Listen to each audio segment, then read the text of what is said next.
My name is Corey Bard. I grew up in Deerfield, Illinois, which is a suburb of Chicago, and I work as the Library and Cultural Center Director for the city of Bloomfield.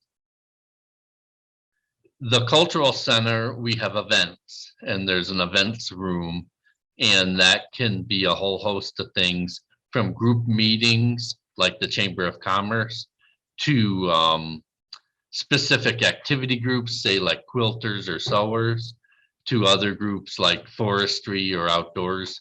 So that's the cultural center part. But then there's also a fitness center here. And so people can be members and have a pass to the fitness center that's 24/7 access. And the third aspect, of course, is running the public library. And so the public library, I have I have one part-time worker, one full-time worker, and myself.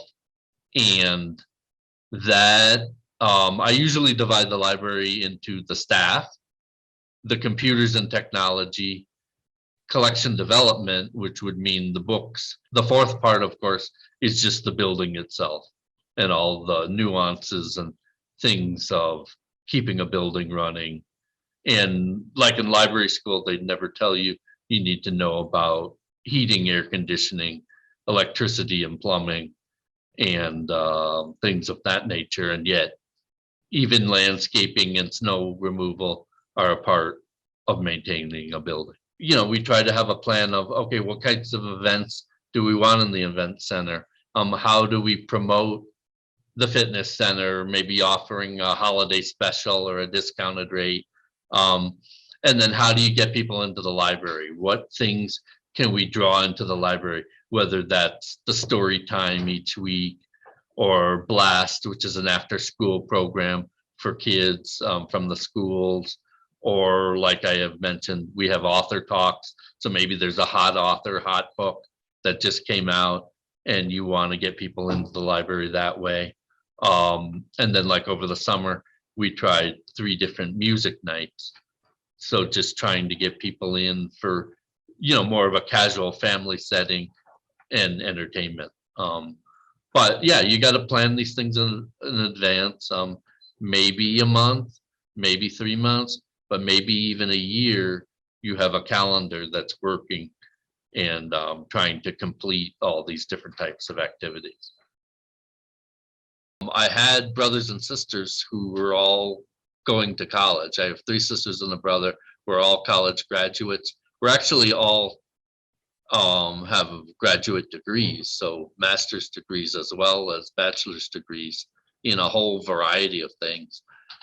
And so having that kind of family, there was no question that at 17 years old, I'm headed to college, even though I had no clue what I wanted to study, what I wanted to do.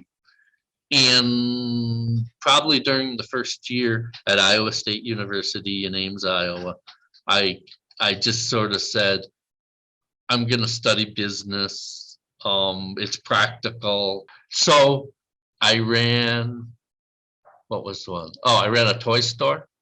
There was a family in the Chicago area, and they owned 3 toy stores in 3 different suburbs of Chicago. And I ran one in a town called Long Grove. And I did that for several years. Then in a completely different mode, I ran fitness centers for a while. And that kind of is part of the reason that's part of my job today, is because back then I did that for several years. It made it really interesting in my late 20s, early 30s. And then also I kept attending graduate school during those years and took lots of classes in history, which was an interest of mine. And I think that's what led me to the Theosophical Society. And so I worked for the Theosophical Publishing House for 6 years, and we would publish a book a month, and I was the assistant operations manager, which that business degree way back then actually helped. And then after 6 years in their publishing house, I was encouraged to work in their library. And so I worked 3 years in their library, and then at the same time entered Dominican University's graduate program in library and information science. So this is 39, 40 years old.